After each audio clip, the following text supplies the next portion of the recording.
જય શ્રી કૃષ્ણ. નાનું સરખું ગામ હતું. ગામને પાદરમાં એક મહાત્મા મટુલી બાંધીને રહે, સત્સંગ કરે. નદી હોય, નદી માણસ આવતા જ હોય, એ મહાત્માની સત્સંગ સાંભળે. ત્યાંથી પસાર એક સાપ હતો. આગળ નદીને કિનારે એક સાપ રહેતો હતો. સાપ કેવો ફૂંફાડા મારે, કારોતરો સાપ.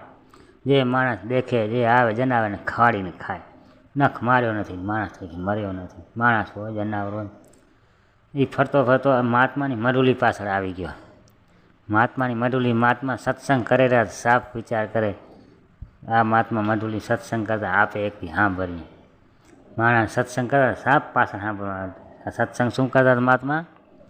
કોઈને ત્રાસ ના આપવો, વગર વાંકે કોઈને ખાવો નહીં, વગર વાંકે કોઈને ગુનો હોય આપણે કોઈની સાથે ખરાબ વર્તન ના. સાપ સાંભળે, હું તો કેટલાને મારું, કેટલાને કેળું, આ તો ધજ નહીં.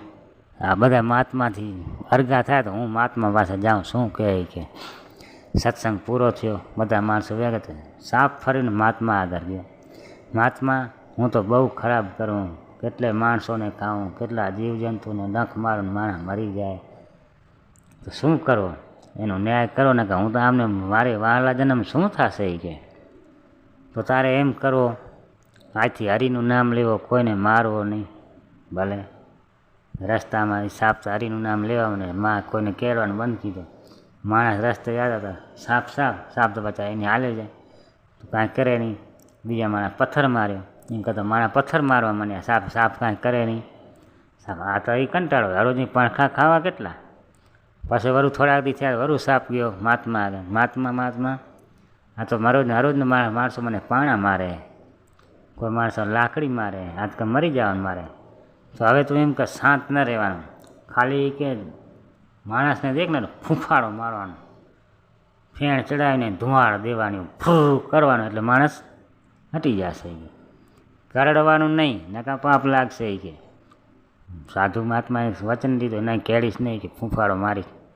એમ કરતાં કરતાં આગળ વધ્યા. બસ બીજા દી ખાપ નિહાર્યા, માણસ દેખા ફૂ કરે, માણસ ભાગી જાય. કેળે નહીં, ફરી પાછો એ જંગલમાં ગયો જાય.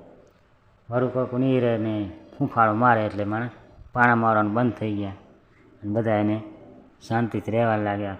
પછી સાપ પર શાંતિથી ફૂંફાડો મારે, કેળે નહીં, હરિનું નામ લે, ખાય પીએ ને મોજ કરે.